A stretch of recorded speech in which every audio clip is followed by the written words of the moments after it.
Ballari SP Pavan ನೆಜ್ಜೂರ್ ಅಮಾನತು ಪ್ರಕರಣ ಸಂಬಂಧಪಟ್ಟ ಹಾಗೆ ಬಿಜೆಪಿ ಹಿರಿಯ ಮುಖಂಡ ಶೋಭಾ ಕರಂದ್ಲಾಜೆ ಸ್ಫೋಟಕ ಆರೋಪವನ್ನು ಮಾಡಿದ್ದಾರೆ. ಬಳ್ಳಾರಿ ಎಸ್ಪಿ ಪವನ್ ನೆಜ್ಜೂರ್ ಅಮಾನತು ಸಂಬಂಧ ರಾಜ್ಯ ಸರ್ಕಾರದ ವಿರುದ್ಧ ಕೇಂದ್ರ ಸಚಿವೆ ಶೋಭಾ ಕರಂದ್ಲಾಜೆ ವಾಗ್ದಾಳಿ ನಡೆಸಿದ್ದಾರೆ. ಎತ್ತಿಗೆ ಜ್ವರ ಬಂದ್ರೆ ಕೋಣಕ್ಕೆ ಬರ ಹೇಳಿದ್ರಂತೆ. ಹಂಗೆ ಪಾಪ ಅವರು ಇನ್ಚಾರ್ಜ್ ಆಗಿ ಒಂದು ದಿನ ಕಳೆದಿರಲಿಲ್ಲ. ಬಳ್ಳಾರಿಯಲ್ಲಿ ಒಂದು ಗಲಾಟೆ ಆಯಿತು. ಆ ಗಲಾಟೆಗೆ ಕಾರಣ ಇವರ ಆಡಳಿತಾವಧಿಯಲ್ಲಿ ಗಲಭೆ ಅಲ್ರಿ. ಬಂದು 4 ಗಂಟೆ ಆಗಿಲ್ಲ ಮನುಷ್ಯ. ಸೊ ಅವರನ್ನು ಅಮಾನತು ಮಾಡಿದ್ರು. ಘಟನೆ ನಡೆದ ಸ್ಥಳದಲ್ಲೇ ಪವನ್ ನೆಜ್ಜೂರ್ ಇದ್ದರು. ಮಾಧ್ಯಮಗಳಲ್ಲಿ ಈ ಬಗ್ಗೆ ವರದಿಗಳು ಬಂದಿವೆ. ಆದರೆ ಅವರ ಮೇಲಿನ ಯಾವ ದ್ವೇಷಕ್ಕೆ ಕ್ರಮ ಕೈಗೊಳ್ಳಲಾಗಿದೆ ಎಂಬುದು ಗೊತ್ತಾಗಬೇಕು.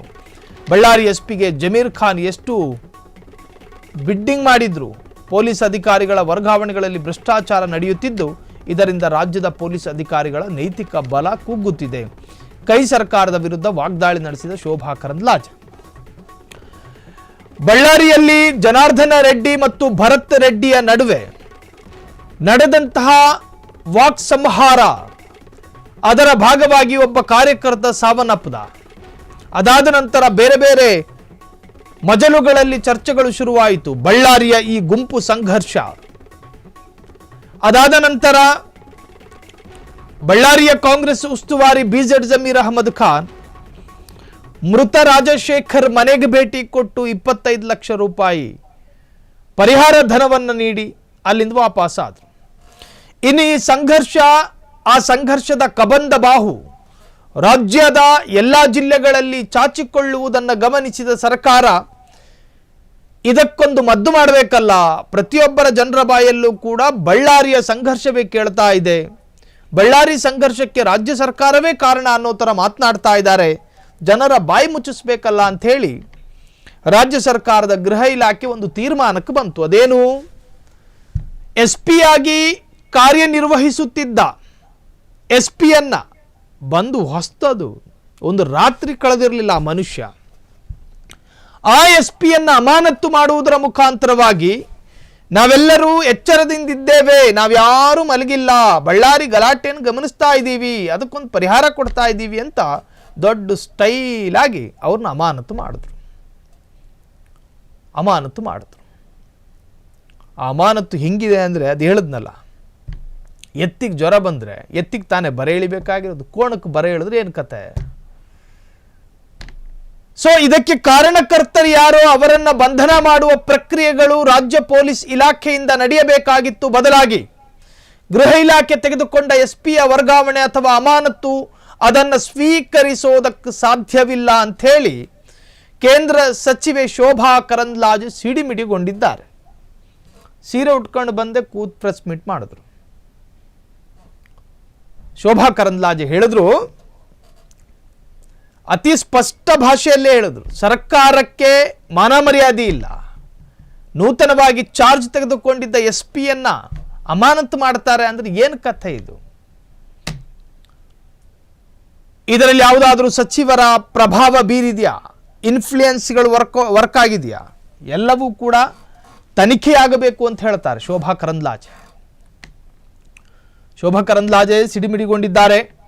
ಬಳ್ಳಾರಿ ಎಸ್ಪಿ ಪವನ್ ನೆಜ್ಜೂರ್ ಅಮಾನತು ವಿಚಾರ, ಬಿಜೆಪಿ ಹಿರಿಯ ಮುಖಂಡೆ ಶೋಭಾ ಕರಂದ್ಲಾಜೆ ಸ್ಫೋಟಕ ಆರೋಪ.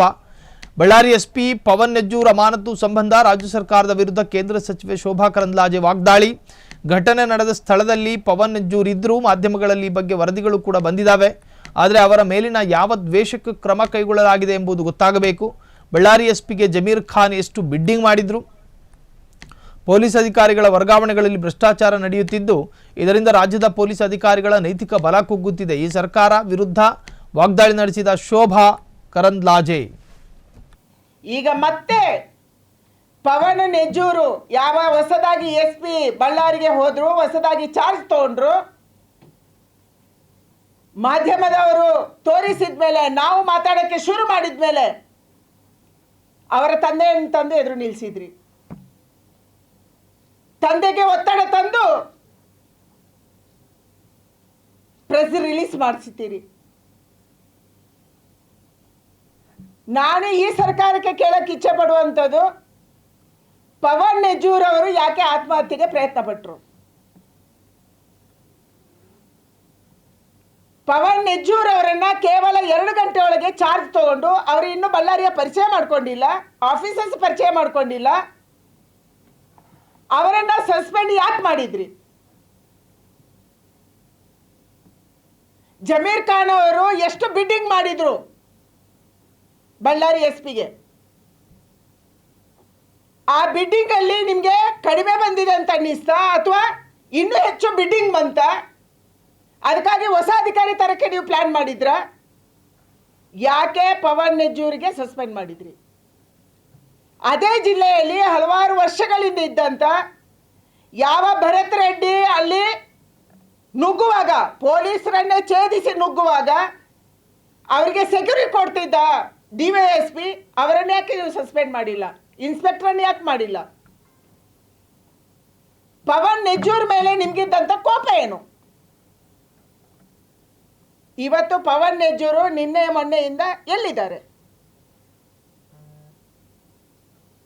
ಪವನ್ ನೆಜ್ಜೂರ್ ಅವರು ಒಬ್ಬ IPS ಅಧಿಕಾರಿ, ಯಂಗ್ ಅಧಿಕಾರಿ, ತನಗಾದಂಥ ಅವಮಾನಕ್ಕೆ ನೊಂದು ಅವರ ಆತ್ಮಹತ್ಯೆಗೆ ಪ್ರಯತ್ನ ಮಾಡ್ತಾರೆ. ಡೆತ್ ನೋಟನ್ನು ಬರೆದಿಡ್ತಾರೆ. ಆ ಡೆತ್ ನೋಟಲ್ಲಿ ಏನಿದೆ? ಯಾಕೆ ಮುಚ್ಚಿಡ್ತಾ ಇದ್ದೀರಿ? ಆ ಡೆತ್ ನೋಟ್ ಇವತ್ತು ಸಾರ್ವಜನಿಕರ ಗಮನಕ್ಕೆ ಬರಬೇಕಾಗಿದೆ. ನಮಗಿರುವಂಥ ಮಾಹಿತಿ ಪ್ರಕಾರ ಡೆತ್ ನೋಟಲ್ಲಿ 2 ಪೊಲೀಸ್ ಆಫೀಸರ್ಸು, ಉನ್ನತ ಅಧಿಕಾರಿಗಳ ಹೆಸರಿದೆ. ಈ ಉನ್ನತ ಅಧಿಕಾರಿಗಳು ಬೆಂಗಳೂರಿನ DCPಯನ್ನ ತುಮಕೂರಿನ ರಿಸಾರ್ಟ್ಗೆ ಎಲ್ಲಿ ಕಳಿಸಿದ್ರಿ? ಫಾರ್ಮ್ ಹೌಸ್ಗೆ ನೀವು ಎಲ್ಲಿ ಕಳಿಸಿದ್ರಿ? ಯಾರನ್ನು ಕಳಿಸಿದ್ರಿ? ಯಾಕೆ ಕಳಿಸಿದ್ರಿ? ತುಮಕೂರು ಜಿಲ್ಲೆಯ ರಿಸಾರ್ಟಲ್ಲಿ ಏನು ನಡೀತಾ ಇದೆ? ಬೆಂಗಳೂರಿಂದ ಹೋದಂಥ DCP ಯಾರು? ಅವ್ರಿಗೆ ಯಾಕೆ ಹೋದ್ರು? ರಾಜ್ಯದ ಉನ್ನತ ಪೊಲೀಸ್ ಅಧಿಕಾರಿ ಅವರನ್ನು ಯಾಕೆ ಕಳಿಸ್ಕೊಟ್ರು? ಪವನ್ ನೆಜ್ಜೂರ್ ಅವರು ಬರೆದಂಥ ಡೆತ್ ನೋಟನ್ನೇ ಏನು ಮಾಡಿದ್ರಿ? ಅದನ್ನು ಮುಚ್ಚಿ ಹಾಕೋದಕ್ಕಾಗಿ ನೀವು ಬೆಂಗಳೂರಿಂದ DCPಯನ್ನು ಕಳಿಸ್ತೀರಿ, ಡೆತ್ ನೋಟನ್ನು ಕೈಯಲ್ಲಿ ಇಟ್ಕೊತೀರಿ, ಅದನ್ನು ಬಿಡುಗಡೆ ಮಾಡಲ್ಲ. ಖಾಸಗಿ ಆಸ್ಪತ್ರೆಗೆ ಹೋಗಿ ಯಾವ ಮಾತ್ರೆಯನ್ನು ಪವನ್ ನೆಜ್ಜೂರು ನುಗ್ಗಿದ್ರು ಅದನ್ನು ಹೊಟ್ಟೆ ಕ್ಲೀನ್ ಮಾಡಿಸುವಂಥದ್ದಾಗತ್ತೆ. ಏನು ನಡೀತಿದೆ ರಾಜ್ಯದಲ್ಲಿ? ಸಿದ್ದರಾಮಯ್ಯನವರ ನೇತೃತ್ವದ ಸರ್ಕಾರ ಬಂದಾಗೆಲ್ಲ ಅಧಿಕಾರಿಗಳ ಮೇಲೆ ಈ ರೀತಿಯ ದರ್ಪವನ್ನು ತೋರಿಸಿ ಅಧಿಕಾರಿಗಳನ್ನು ಬಲಿಪಶು ಮಾಡುವಂಥದ್ದು ನಿರಂತರವಾಗಿ ನಡೀತಾ ಇದೆ. ಎಷ್ಟು ಜನ ಬಲಿಯಾಗಬೇಕು ಸಿದ್ದರಾಮಯ್ಯನವರು ನಿಮ್ಮ ಸರ್ಕಾರಕ್ಕೆ? ಕ್ಷಣ ಕ್ಷಣದ ಸುದ್ದಿಗಳಿಗಾಗಿ ಫ್ರೀಡಂ ಟಿವಿ ಸಬ್ಸ್ಕ್ರೈಬ್ ಮಾಡಿ, ಲೈಕ್ ಮಾಡಿ ಹಾಗೂ ಫಾಲೋ ಮಾಡಿ.